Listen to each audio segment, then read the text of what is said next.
Hello friend, আজকে একটা solar power plant দেখাবো। এটি হচ্ছে রুফটপ সোলার পাওয়ার প্ল্যান্ট।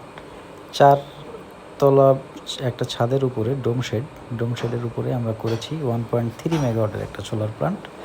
আমার সাথে আছেন শ্রদ্ধেয় প্রজেক্ট ম্যানেজার হারুন ভাই। উনি মূলত প্রেজেন্ট থেকে কাজটি করিয়েছেন খুব শর্ট টাইমের মধ্যে। আমরা ওনাকে যত রকম সাহায্য করা দরকার আমরা হেডকোয়ার্টার থেকে করেছি। আজ ভিজিটে গেছিলাম, প্ল্যান্টটার ইনগ্রেশন হয়ে গেছে। তো কিছু জিনিস জানার দরকার, বোঝার দরকার ছিল, দেখতে গেলাম, খুব এনজয় করলাম। আকাশটা ভীষণ সুন্দর এবং চকচকে নীল আকাশের মাঝে সাদা সাদা মেঘ। এটা দেখুন ওয়াকওয়ে, ইয়েলো কালার যেটা দেখতে পাচ্ছেন এটা হচ্ছে ওয়াকওয়ে, যেটা দিয়ে আমরা চলাচল করছি। এখন রিনিউয়েবল এনার্জির উপরে জোর দিতে হবে। ফিউচার এনার্জি হিসাবে রিনিউয়েবল একমাত্র এনার্জি যেটা লো কস্টে পাওয়া যাবে।